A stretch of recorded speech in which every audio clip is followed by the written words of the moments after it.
Hi, you're watching Current Issues. My name is Vineet Malhotra. Pakistan's attempt to fuel the fire and unrest in Kashmir Valley.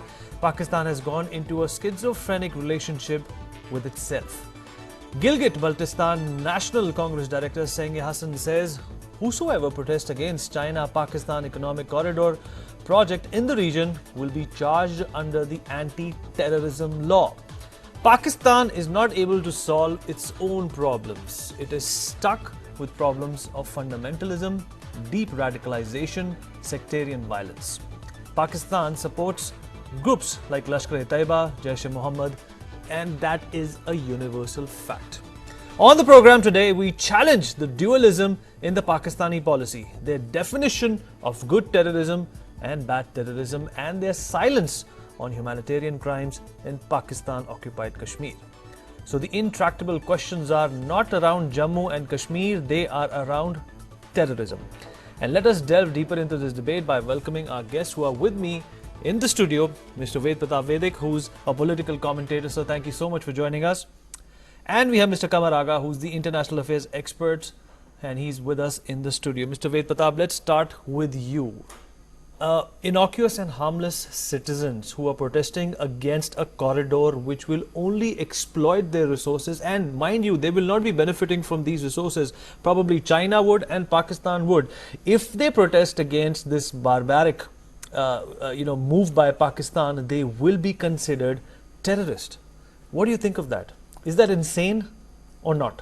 Well, this is the case not only with the persons of POK, but other provinces also. For example, gas is explored in Balochistan, but if you go to Balochistan, you will find the most poor people, the most left out people. So the people in Pakistan do not get uniform one treatment. There is a world of difference between the people in Punjab and people in Balochistan, Sindh, or even Pakhtunkhwa. So I am sure the people of POK who are protesting against the Chinese corridor, their worries are worth paying attention to. Okay, Mr. Kamar Aga, do you think Pakistan has recently upped the ante, especially after Prime Minister Narendra Modi said what he did about Balochistan? Do you think we will see more of these moves by Pakistan, moves and counter moves by Pakistan to probably offset their insecurity related to POK and Balochistan? You see, situation is very bad in both the places. The occupied territories, then Gilgit, Baltistan and Hunza, and similarly Balochistan.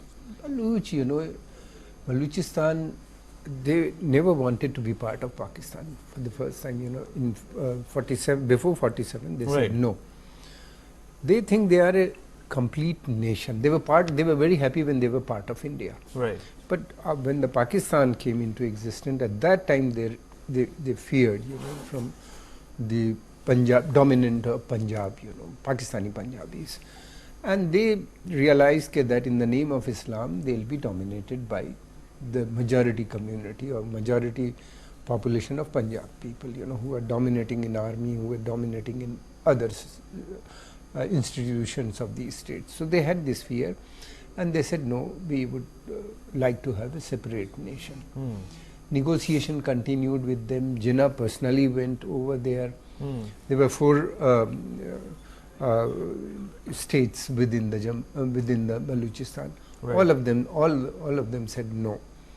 Then later pressure was built up. Then standstill agreement was signed with I think 2 states, and others refused.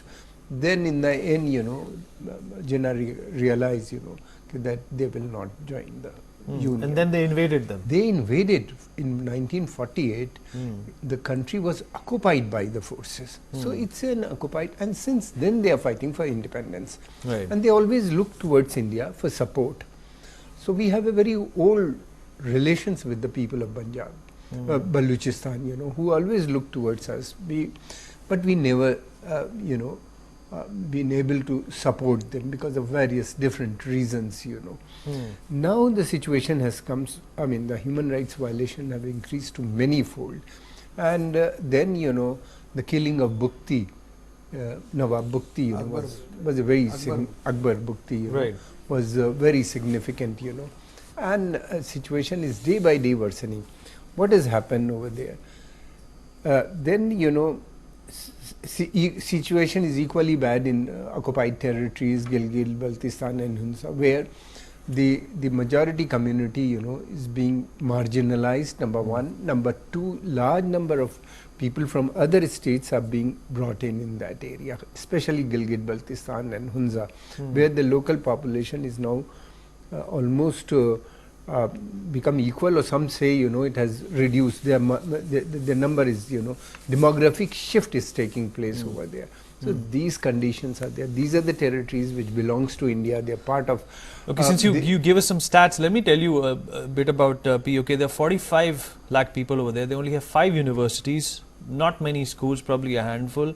Most of the youth in that particular area, they want to study in India. Only 2.2% of the people can call themselves legally graduate, and only 3 medical colleges in that area, only 1 standard hospital for the entire population of 45 lakh people, and there is a dearth of doctors. There are no medical emergency services available over there. On that note, also bring in Mr. Bhaskar Balakrishnan, who's a former diplomat. Mr. Bhaskar, if you can hear me, the political diktat which was probably galvanized by PM Narendra Modi, it did indicate of a policy shift the day it happened, which was the 15th of August. But, we never thought that Pakistan is going to stoop so low as to, target its own citizen, its so-called citizens, and, not discriminate between terrorists and people who are innocuously, harmlessly protesting against a corridor which will rid them of their, mineral resources.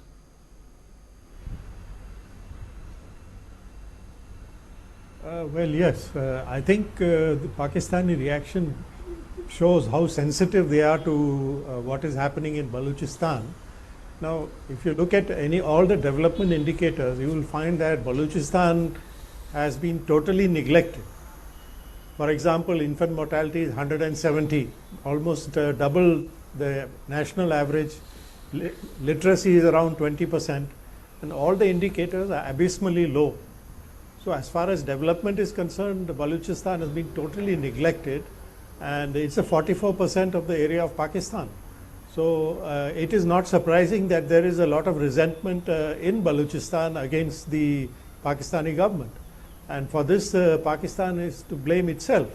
They must remember what happened in 1971, when East Pakistan, there was a feeling that they were being neglected. So Pakistan has not learned the lesson from that period.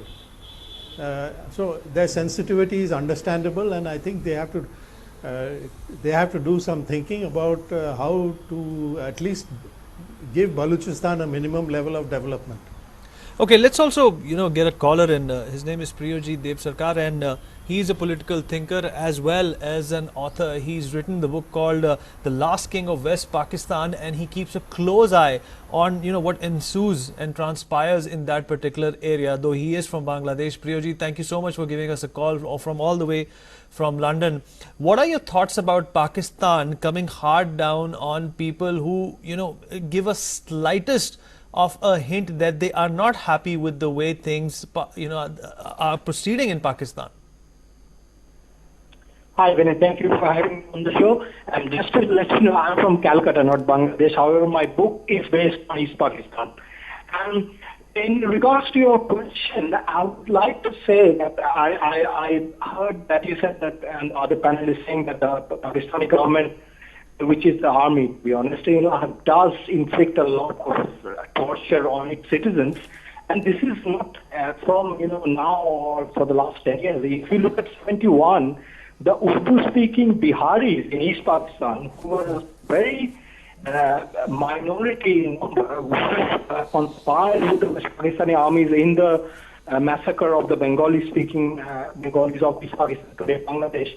They were left behind. So these 90,000 soldiers, once they surrendered in Dhaka, as the Shimla agreement, they moved to West and to Pakistan. But these Biharis were left behind. So the Pakistanis, they have got no moral right or any standing, to talk for people from any other linguistic, ethnic background apart from Punjab. This is my point of view. So, what is happening in Balochistan is completely what they plan to do in other provinces. And if you look at Karachi today, it is a fortified city. Because the majority of Karachi is the Mahajirs, which is the Urdu-speaking, people from India who went to Pakistan. So the Punjabis have already had a high hand, and what I think is, rather than going into a bloodbath and a war and a repeat of the what they call Sakute Dhaka, they should voluntarily leave the province with dignity, whatever they have got left, and they should surrender to the mob of Allah or the political body there, and they should move Okay, away. Priyoji, just hold on to that thought. Peaceful. Just hold on to that thought, and we'll hold on to that line over there as well. Mr. Ved Pratap, the area. I'm Dr. Vedic. Dr. Vedic, Pakistan has made this area suffer since this area came into existence. Do you think to propagate terrorism, they're only using this area and not intending on developing it at all? Well, truly speaking, Pakistan is yet to become a real nation. It's a conglomeration of at least 4 kinds of very different people who speak their own languages, who have their own history, who have their own traditions, and who maintained and fought for their own autonomy for centuries. Pakistan could have really united all of them had it been a real democratic state. But they are ruling all these people by the force of danda. They have made carpet bombing, they have done carpet bombing in Balochistan. The way they have treated their Pathans, I have seen with my own eyes. I have visited all these areas. Means those people feel as if they are not Pakistanis, they do not belong to Pakistan, they are foreigners. Basha Khan told me once, long ago, almost 50 years ago, that I am not a Pakistani. The Baloch leaders who visited India only a month ago, they met me. And I said, sister, are you from Pakistan? She said, no, I am not from Pakistan, I am from Balochistan. Believe me, I am against all separations. I want all azadi for Balochistan, for Kashmiris, for Delhi walas, even for Lahore walas, even for Mian Nawaz Sharif, for myself. I am a great supporter of the azadi of the citizens, but I dislike any separation in any part of South Asia. If you ask for separation, it will be a real gulami, not azadi. So I do not support any separatist movement either in India or in Pakistan. But I am all for the better treatment of the minorities, the better treatment of the marginal people, the better treatment of the tribal people and the downtrodden. So I believe when Narendra Modi has asked for Balochistan and also for POK, he was really echoing my views, which I have been expressing in Pakistan and India for a long time. All the prime ministers whom I talked about POK, they told me, well, if we raise POK in the international fora, they will raise our Kashmir. Whole issue is dead. It will be revived. But my view is this, that the issues are not dead. They are still living. And we must discuss our Kashmir and their occupied Kashmir. Why don't we discuss all these questions on our table? And all tashaddud, all violence, either it is from the demonstrators or from the side of our military or their military in their provinces, it must stop. We must talk. And Narendra Modi should not be blamed for interfering in a different country or neighboring country's internal affairs. Because entire South Asia is a family. If there are problems in India, I think Pakistanis have a moral right to speak about it. And if there is a problem in Nepal, we have a moral right to speak about it, because they are all our brethren. We must sympathize with all of them. I think this is the correct policy which all the presidents and prime ministers should follow. Well, the Prime Minister would follow, the Pakistani Prime Minister should be following exactly what you have said. But, the problem lies, Mr. Aga, in the fact that the army takes, the predominant part of, all the decisions in this particular area. And having such, a draconian law where even, protesting can label you as a terrorist, what does this speak about, the diplomacy levels of this nation? You see, as Dr. Vaidik has just mentioned, Pakistan has not been able to emerge as a modern nation state. And second thing, it is basically controlled by the army, a section, a group of people, who are controlling, say about 80, 90 or 100 families, mostly from Punjab and some other provinces who are controlling the Pakistan. And these are the people, who are part of the army as well as the government, you would find them in the government. So these are the people who they don't care about others, or they are not interested in development of Pakistan either. The idea is how to get money, how to source its services for big nations like Americans earlier, now Chinese, serving their interests, bringing money and then dividing it among themselves. So whatever the money comes, mostly it's siphoned out by the army. Most of the institutions are also, you would find retired army officers are controlling. So these are the situation in there. Now, if you look at the other provinces, be it a Sindh or Pakhtunkhwa, which now we call it Northwest Frontier Province, earlier was named, then Baluchistan, or occupied territories of Gilgit, Baltistan, Hunza, and as well as Muzaffarabad and other part, they remain very underdeveloped, not much development has taken place. Now the people are sick and tired of this administration. They're protesting, they're coming out on the street. Every day the demonstrations are taking place, especially regarding this economic corridor which China is building, one road, one belt policy. So they are protesting against it because the local people are not benefiting out of this projects which are coming. Used. Their large, vast tract of their land has been confiscated from them. Then against their will, then they got very little money or no money up till now has not reached. Most of the people have not even received that money. Then second thing, most of the people, the Chinese labor are coming, Chinese engineers, Chinese workers, Chinese military men are coming and settling, working in these plants, the big dams are they are building. So the water and electricity which it will generate will go to the Punjab and other provinces. Besides this, the labor from or engineers and other top officials are coming from the Punjab Suba. Then we have seen, people laborers are coming from Pakhtunkhwa. Local people are just not employed there. They have no place over there. So, and they are also threatened, because large number of migration, reducing them to minority. So in this condition, they are protesting. When they are protesting, and they started calling Azadi, Now Baluchistan, they were calling for right from the beginning, nationalist movement was very popular, Gandhi was very popular, Mahatma Gandhi was very popular in Baluchistan and Gilgit, Baltistan. On a daily basis, people are raising situation for Azadi. They want to rejoin India, Union India, Jammu and Kashmir region. As a result, situation is, now they have imposed a ban, blanket ban, because you have no right to protest, So this is on top. Imagine, the top of the type of operation which is going on in that region. Absolutely. And what does this mean for India in terms of diplomacy? Mr. Bhaskar Balakrishnan, Pakistan and China have been allies for a while now.